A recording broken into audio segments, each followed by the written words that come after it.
My name is Dr. Karen Burns Grogan.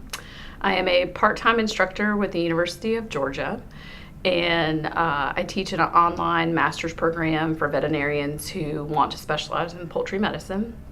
And then I am the executive vice president for the American College of Poultry Veterinarians. One place that we tend to use antibiotics early on is in the hatchery. We will give birds a very low dose of antibiotics. We have bacteria that comes through the eggshell very easily, and we know that that's a source of contamination, and that source of contamination can affect the bird throughout the life of the flock. So we use that antibiotics to sort of bring that bacteria level down. So that's the first place that we would lose those antibiotics. To me, that antibiotic is gone very quickly. It would never be left in a residue for a meat. So that's the first place that we know where mortality is impacted, is when that antibiotic from the hatchery is removed. We then see an increase in what we call first week mortality. It at least doubles, if not triples, when that antibiotic is removed. The next place would be if the company has agreed to remove ionophores. Then if you have any challenge with this coccidial parasite, then you could see mortality throughout the life of the flock just from that alone. And then the next place is if, say, they obtain a bacterial illness during the flock, which is fairly common. And the most common one that we see when we remove sort of these preventative antibiotics is a disease called necrotic enteritis. And it is an intestinal disease that is caused by a clostridial organism. And then we use antibiotics to treat that. And it responds really well to treatment. Sometimes we have things even in people that antibiotics don't really work very well, but for necrotic enteritis, we have a couple of antibiotics that work really great. So we can treat them, the birds improve, they recover, and then they, live successfully until the end of the flock. If we've chosen to market antibiotic free, then we're not able to treat those sick flocks that get necrotic enteritis. Now, if you've made that choice to become antibiotic free and you've agreed with your customers, you will likely be using some alternative treatments that might also aid in the prevention of that disease. So hopefully we can have some of those on board in place of those antibiotics. But the other place where I see a lot of issues if you're claiming antibiotic free is issues with bacterial lameness. We have a couple of bacterial diseases. One is just a general kind of staph infections that can cause lameness. And then we have a bacteria that can create an infection in the vertebra and actually causes the birds to go down. But there can be fairly sensitive to antibiotics. So we could treat these flocks and potentially improve their well-being. Lameness is one score of animal welfare. If you have a welfare auditor come in, they will score gait scores and how the birds walk throughout the house. So if we can improve that disease process by use of an antibiotic, then we can, see some improvements there as far as it affecting the total mortality for the flock. As far as treatment, probably a vast majority of our flocks go through without any treatment. We really work a lot as far as management and air quality and litter quality, feed, having good feed ingredients. We do a lot as far as that, making sure the birds are placed in the house at what we call the right stocking density. And I know that I've seen figures before that less than 2%, I think, are actually treated for sickness, and those numbers may have changed, but it's a really small percentage of what we do actually have to treat. So the use of antibiotics is not quite as rampant as everyone thinks. And I think there's some figures that got out several years ago that talked about how many tons of antibiotics that we use and in animal agriculture. So it was kind of wrapped into everything. And so then people got fearful because they were like, wow, where does all this stuff go? But a lot of that is when you're making feed in a complex for 1 million birds a week, it's a lot of feed. So we have a lot, and it's included in very small levels. So people don't really seem to understand that either. So they don't realize that we're just at the level for prevention. in the feed. But when you're looking at the billions of birds that we produce a year, it comes out to a lot. So I think sometimes those figures get overwhelming. There are what we consider medically important classes of antibiotics that correlate over to the human field. In poultry, we're pretty lucky that we have several that don't carry over to the human field, so that there's really no risk for us using them in poultry production, no proven risk for resistance to develop through the use of poultry and then it carrying it over to people, because the drugs are simply not used in human medicine. As veterinarians, we're taught very early about the risk of resistance, because we don't want resistance to build in our bacterial populations. So we are taught how to carefully select antibiotics that we choose to use for treatment. We are taught about how the antibiotics work and how they develop resistance. Some of them, it's a gene mutation that has nothing to do with how the antibiotic is used. It just randomly happens. So there's certain things where you'll see quotes about resistance building. Well, that mutation occurs without any influence from antibiotic use.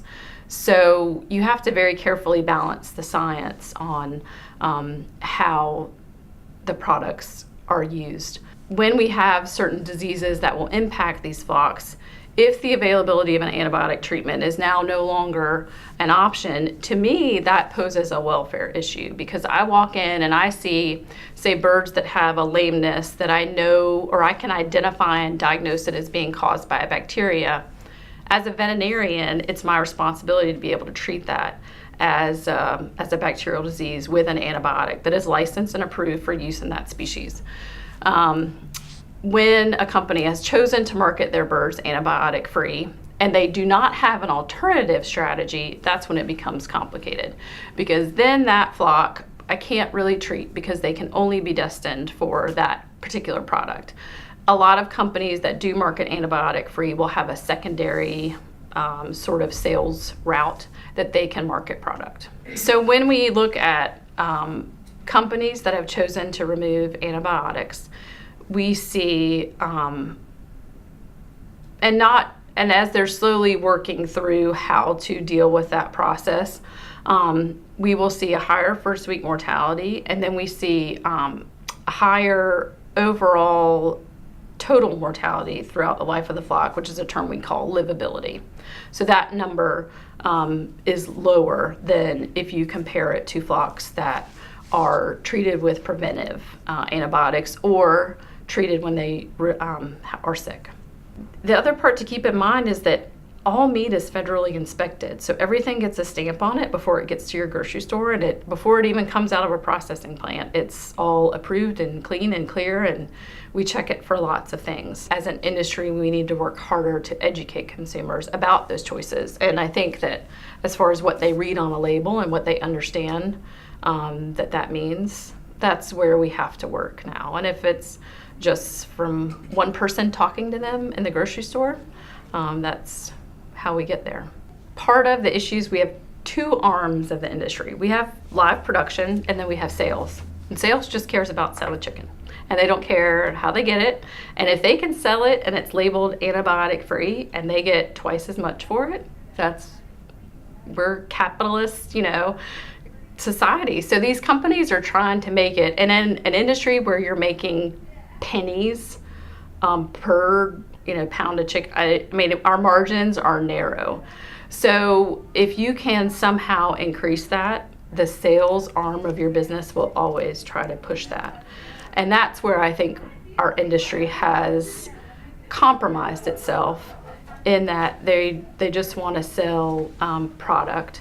And I think our industry allowed some marketing strategies to take over. The first thing I think was the no hormones, no steroids added to one company's label as a marketing strategy, which then implies that everyone else does have hormones and steroids.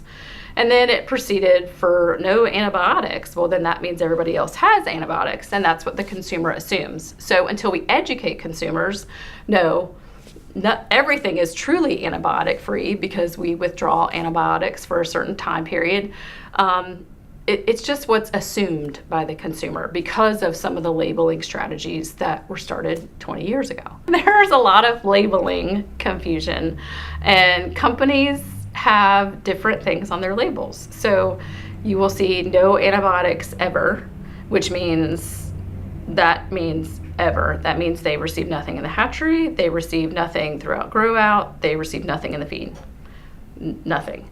Now, that may include ionophores, so there may be a little asterisk afterwards that, they allow certain things under that no antibiotics ever policy.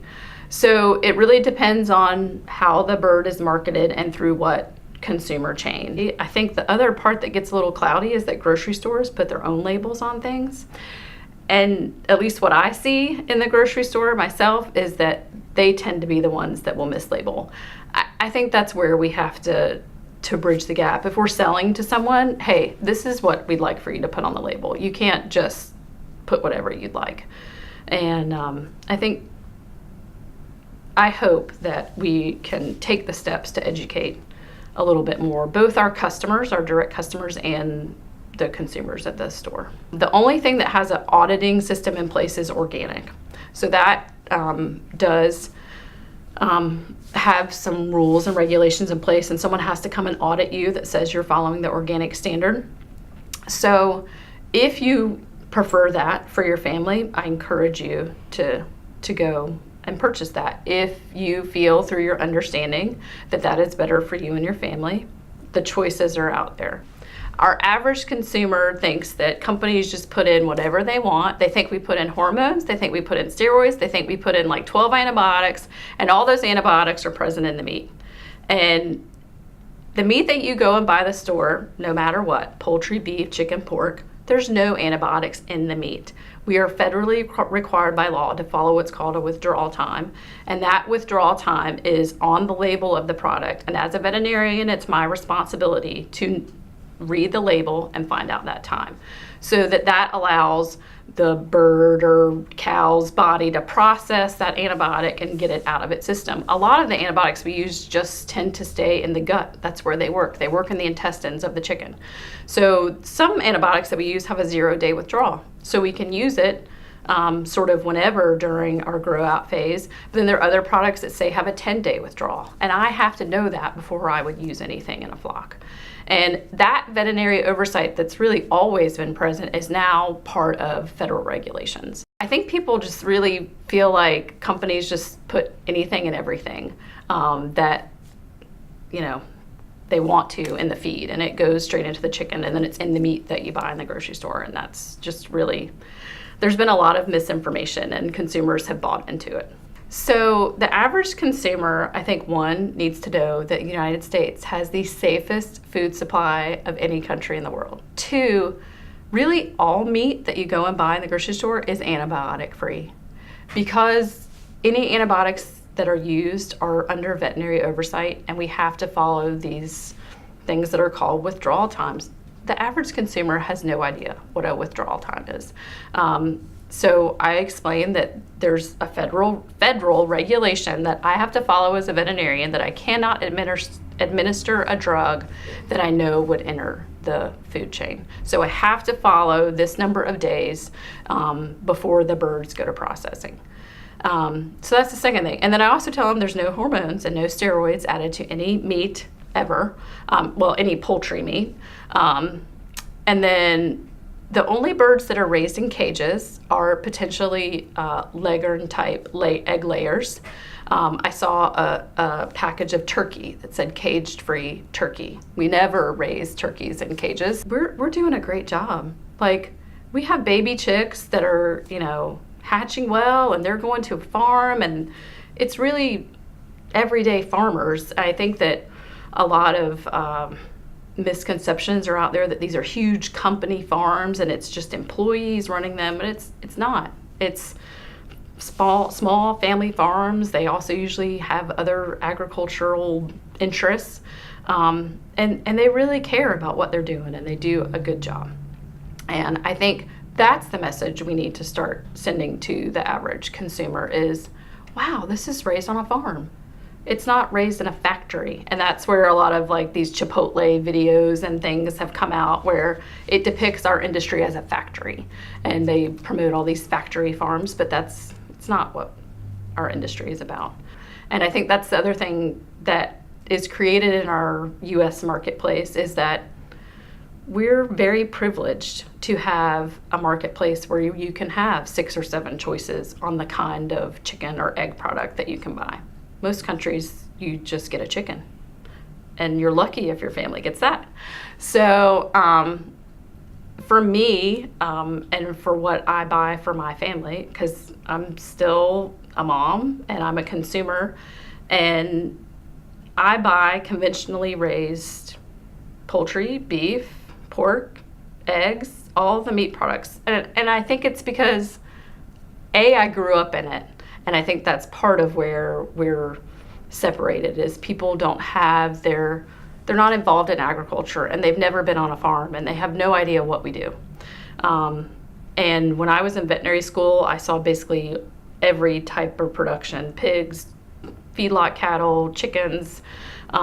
So I understand the processes that go on, and I understand the federal regulations. So I know what we do, and I know that we do it the right way, and I know that there are veterinarians involved in every step of the way. I think the marketplace is about choices.